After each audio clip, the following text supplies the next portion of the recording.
বই ফেরত না দিলে মমতার বিরুদ্ধে ব্যবস্থা। সিউড়িতে কড়া বার্তা গ্রন্থাগার মন্ত্রীর।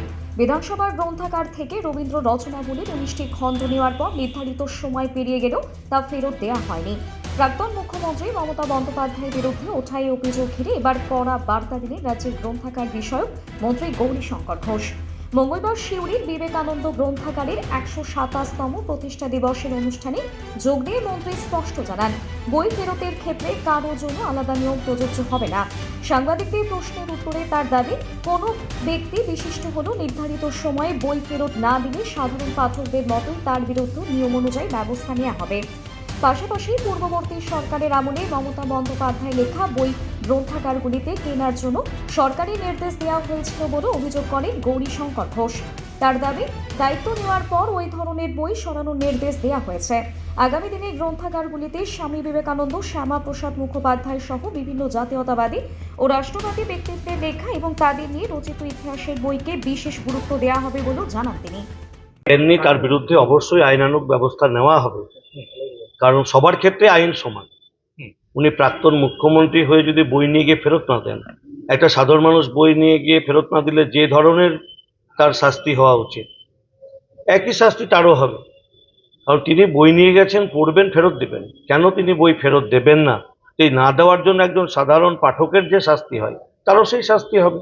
আমাদের বর্তমান সরকার, নতুন সরকার, তার মুখ্যমন্ত্রী মাননীয় শুভেন্দু অধিকারী মহাশয়, তিনি যেভাবে বাংলাকে গড়ে তুলতে চাইছেন, তাতে আইনের শাসন থাকবে। এখানে আইনের চোখে সকলের সমান।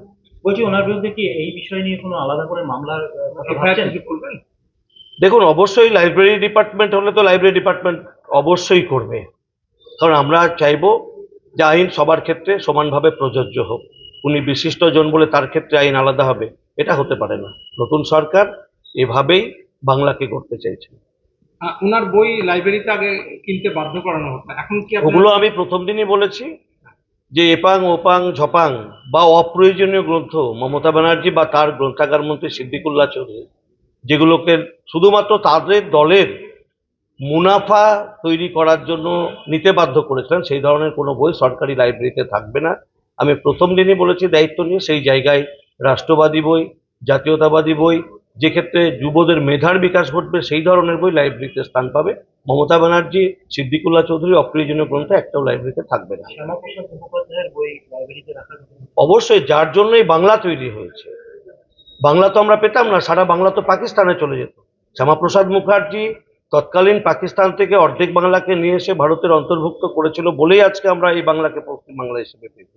সুতরাং তার লেখা গ্রন্থ, তাকে নিয়ে লেখা গ্রন্থ অবশ্যই আমাদের লাইব্রেরিতে থাকবে।